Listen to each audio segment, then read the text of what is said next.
Good morning everyone. मेरी आज की मॉर्निंग बिल्कुल भी अच्छी नहीं है। सुबह के 7 बज चुके हैं और मेरी बिल्कुल भी पढ़ाई नहीं हुई है, बिल्कुल भी नहीं। और रीज़न ये नहीं है कि मैं लेट उठी हूँ, मैं 4 बजे ना उठ गई थी। रीज़न है ये दवाइयाँ, ये मेडिसिन्स जो मैं कल लेके आई थी। एक्चुअली जो मैंने आपको शेयर किया था ना कि बैक पेन है बहुत, तो डॉक्टर ने मुझसे पूछा था कि आपको क्या-क्या रीज़न हो सकते हैं। जैसे एक रीज़न तो उन्होंने ना विटामिन डी का बता दिया कि सन एक्सपोज़र नहीं होगा, वैसे भी सन अभी कम निकलता है बाहर और सनलाइट नहीं मिल पाती हमें। लेकिन उन्होंने एक और पूछा कि जैसे मैंने बताया ना उनको कि सीटिंग भी मेरी बहुत ज़्यादा होती है, कि जैसे ना बहुत टाइम के लिए मुझे बैठना होता है, कम से कम दिन में आप लगा लीजिए 14 आवर्स तो मतलब है ही बैठने का काम सारा, चाहे वो स्टडी हो, चाहे वो जॉब हो। लेकिन फिर उन्होंने बोला कि फिर आप का पैटर्न बताओ कैसे रहता है, कि मतलब सोते कैसे हो? तो फिर मैंने उनको बता दिया कि मैं ना मतलब 10 ओ क्लॉक के अराउंड सो जाती हूँ या 9 ओ क्लॉक, और सुबह तो मैं कोई फ़िक्स ही नहीं है, मैं 3 बजे भी उठ जाती हूँ, 2 बजे भी, 1 बजे भी। तो उन्होंने बोला कि आपका ना स्लीपिंग पैटर्न भी डिस्टर्ब हुआ है, तो आप थोड़ा-सा ना रेस्ट करो, शायद उससे भी आपको आराम मिल जाए। और उसने मुझे ये मेडिसिन दी, लेकिन मुझे ना सूट नहीं कर रही है बिल्कुल भी। बाकी सब तो मल्टीविटामिन्स हैं जो लेने हैं, जिनसे प्रॉब्लम नहीं हुई मुझे लग रहा है। बट एक मेडिसिन जो उन्होंने सिर्फ़ रात को लेने के लिए बोला ना, उसकी वजह से ना मतलब मेरी बॉडी ना सुन्न हो गई है, मेरा दिमाग सुन्न हो गया है एकदम। और तबीयत बिल्कुल भी ठीक नहीं है, मतलब मन है बहुत पढ़ने का, लेकिन ऐसे ना बुक भी नहीं उठाई जा रही, पता नहीं क्या हो रहा है। और मैंने आप लोगों के कमेंट का रिप्लाई भी किया सुबह थोड़ा-सा, बीच में सो गई, कभी उठ गई, कभी फ़ोन उठा लिया। लेकिन मेरे से ना पढ़ाई ऐसे नहीं होती, पढ़ाई के लिए प्रॉपर माइंड वो चाहिए कि जिसमें मैं चीज़ें ना याद कर पाऊँ। ऐसे बुक आगे रख के सिर्फ़ और ऐसे पढ़ाई नहीं हो पाती मुझसे। तो अभी मैं ट्राई करूँगी दिन में जब भी होगा ना पढ़ाई करने का, क्योंकि आज सैटरडे है तो ऑफ रहता है वीकेंड पे, सैटरडे और संडे। अभी देखते हैं क्या रहता है ना, मैं शेयर करती हूँ। पता नहीं यार क्या हो गया, मैं तो ना सुबह ही पढ़ने लग जाती थी, अब तक तो मेरी 2 आवर्स या 3 आवर्स की पढ़ाई हो चुकी होती थी आराम से। तो देखते हैं क्या रहता है। I aspire to be a woman with financial freedom, crazy dreams, the privilege to help others. It's not about being famous, it's all about being better and make sure that this world can hear you and respect you. ज़रूरी नहीं है कि हम सब कुछ famous होने के लिए ही करते हैं, ज़रूरी नहीं है कि हम पैसे कमाते हैं तो सिर्फ कुछ सामान खरीदने के लिए, नहीं। वो एक फाइनेंशियल फ्रीडम होती है जो हर किसी को चाहिए, चाहे वो लेडी हो, चाहे वो जेंट्स हो। A woman is unstoppable after she realizes she deserves better. एक बार आपको ये समझ में आ जाएगा ना कि आप बेटर डिज़र्व करते हो, तो आप खुद को कभी नहीं रोकोगे, आगे बढ़ते रहोगे और हमेशा कुछ न कुछ अपने लक्ष्य की तरफ कदम बढ़ाओगे। लेकिन उससे पहले अपने टारगेट तो सेट करने होंगे ना। I just want women to always feel in control because we are capable, we are so capable. हम कुछ भी कर सकते हैं।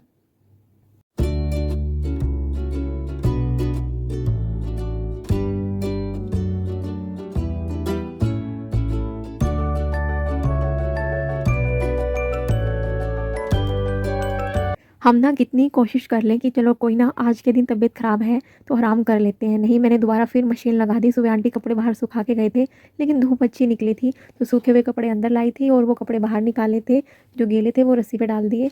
उसके बाद मैंने यहाँ पे खुद के लिए बनाया जूस, और मैंने सोचा था कि बाहर इतनी अच्छी धूप निकली है तो इसका फ़ायदा तो उठाना ही चाहिए और आज न्यूज़पेपर रीडिंग कर लेते हैं। कल वाला न्यूज़पेपर रीड नहीं किया था, करना तो बहुत कुछ था, सोचा बहुत कुछ था, लेकिन बहुत कुछ नहीं हो पाता कभी-कभी।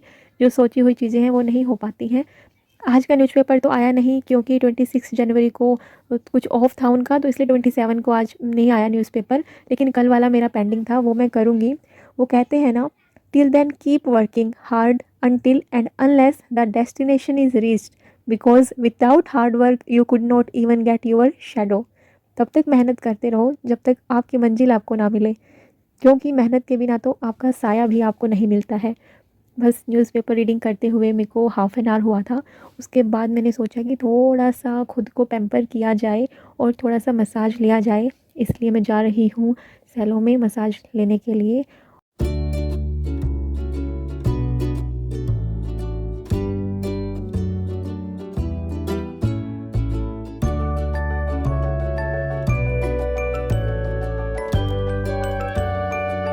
मसाज हो चुकी है, कुछ सामान भी ले लिया है घर के लिए और अभी चलते हैं घर पे। और घर पे आके ना मैं देख रही थी अपनी मेडिसिन्स को। एक्चुअली मुझे ना मेडिसिन लेनी थी, सुबह भी 2 टाइम लेनी होती है, सुबह शाम। लेकिन मैंने जो शाम को मेडिसिन ली ना, उनसे मेरी इतनी हालत ख़राब थी, मेरी सुबह हिम्मत ही नहीं थी कि मैं मेडिसिन ले लूँ। इसलिए मैं ना हर मेडिसिन को चेक कर रही थी नेट पे कि किस-किस चीज़ की है वो। तो मैंने देखा कि एक ना डॉक्टर ने मेरे को एंटीबायोटिक भी दे दी, जो कि मेरे किसी काम की नहीं है, क्योंकि मेरे को ऐसी कोई दिक्कत नहीं थी, मेरे को नॉर्मल बैक पेन ही था। पता नहीं एंटीबायोटिक क्यों दी। और मैं अभी जब गई थी ना सेलो में, तो पास में ही है वो डॉक्टर, तो मैंने उनसे पूछा भी, लेकिन वो डॉक्टर थे नहीं वहाँ पे ना। तो इवनिंग में ही आएँगे, मेरी रिपोर्ट भी तभी आएगी। तो जब जाएँगे तो तब मैं उनसे पूछूँगी। लेकिन अभी जो विटामिन डी की थी वो मैंने ले ली है, और एक मल्टीविटामिन थी वो भी ले ली है, बाकी नहीं ली। और खाना भी अभी खाया है, क्योंकि अभी इंग्लिश मेडिसिन चल रही है, तो खाना प्रॉपर मैं 3 टाइम खा रही हूँ। नहीं तो मैं 2 टाइम ही खाती थी, जो ये खाना होता है प्रॉपर, जो सॉलिड फूड होता है ना। नहीं तो फ्रूट, जूस ये सब लेती हूँ बीच में, लेकिन जो प्रॉपर खाना होता है ना, वही तो ब्रंच टाइम पे होता है या डिनर टाइम पे होता है। और फाइनली अभी दोपहर से शाम हो चुकी है, शाम के 7 बजने वाले हैं। डॉक्टर के पास जाना है, अभी रिपोर्ट भी मेरी आ चुकी है वहाँ पे। अभी देखते हैं, सारे डाउट क्लियर करेंगे कि आखिर में मेन प्रॉब्लम क्या है। और अभी हम वापस आ चुके हैं, मेन प्रॉब्लम का पता चल चुका है। विटामिन डी की डेफिशिएंसी है। विटामिन डी मेरा 11 है, जो कि मिनिमम 30 होना चाहिए और मैक्सिमम 100 तक होना चाहिए, और वो मेरा 11 है। तो डॉक्टर ने मेरे को क्लियर एंड कट बोला है कि 3 मंथ्स तो मुझे मल्टीविटामिन और ये डी वाले जो कैप्सूल्स हैं वो लेने ही होंगे, और धूप में 1 to 2 आवर्स बैठना ही होगा। धूप निकलेगी तभी तो बैठेंगे ना, लेकिन चलो बैठेंगे, और वो भी सुबह वाली धूप के लिए उन्होंने मुझे बोला है, लेकिन कोशिश करेंगे पूरी। और फिर बस खाने की तैयारी। मैं ना अपनी हेल्थ का बहुत ध्यान रखती हूँ कि खाना आराम से बैठ के खाना है, खाना खाते हुए बातें नहीं करनी है, उसके बाद फिर खाने के तुरंत बाद नहीं उठना है, और पानी का भी प्रॉपर ख्याल रखती हूँ। पूरा मैं अपना हेल्थ का ख्याल रखती हूँ, इतना मैं फ्रिक्वेंट कभी बीमार होती नहीं। लेकिन ये शायद पता नहीं धूप में नहीं बैठने की वजह से, पहले तो मैं वॉक भी अच्छी खासी कर लेती थी, अभी सर्दी इतनी थी टाइम भी नहीं मिलता था, तो अभी थोड़ा सा कम हो गया था। लेकिन कोई बात नहीं है, मैं गुड़ भी खाती हूँ खाने के बाद ना। तो वैसे मैं ध्यान सारे रखती हूँ, गुड़ मेरा मतलब कंपल्सरी है खाने के बाद खाना। जब भी कोई सॉलिड फूड लेती हूँ तो गुड़ खाती हूँ। उसके बाद फिर अभी करेंगे वेट चेक। हर संडे को करते हैं, हम सभी लोग करते हैं वीकेंड पे, लेकिन आज सैटरडे को ही मन कर गया कि यार वेट का भी देख लेते हैं क्या ही चल रहा है। तो अभी ठीक है, 56.4 है, काफ़ी कम मैंने किया था।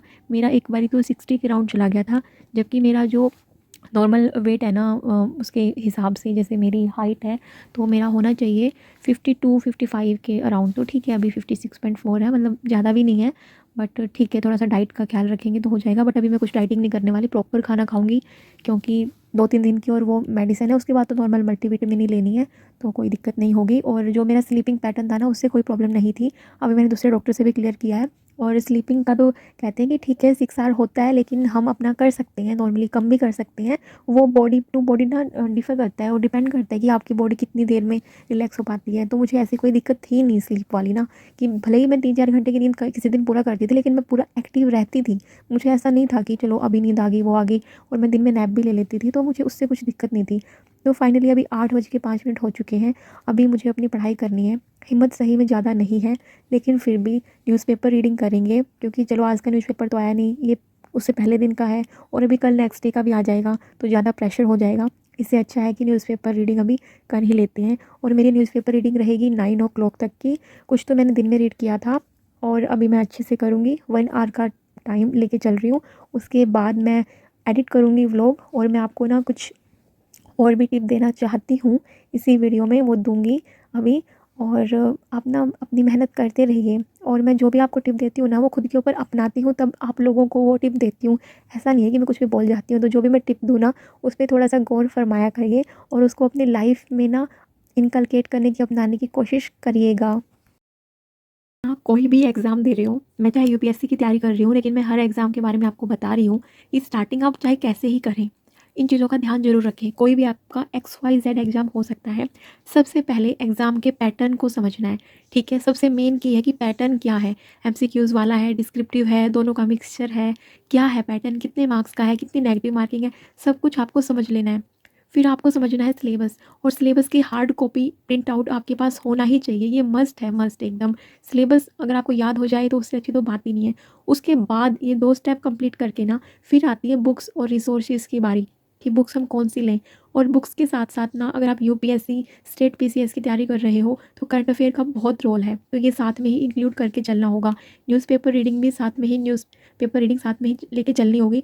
स्टार्टिंग में टाइम लग सकता है ये सब चीज़ें करने में, लेकिन धीरे धीरे आप हैबिचुअल हो जाओगे और वो आपकी हैबिट में सब चीज़ें हो जाएंगी। और यूपीएससी की अगर आप तैयारी कर रहे हो, स्टेट पीसीएस, तो ऑप्शनल पेपर भी आपको साथ में लेके चलना होता है।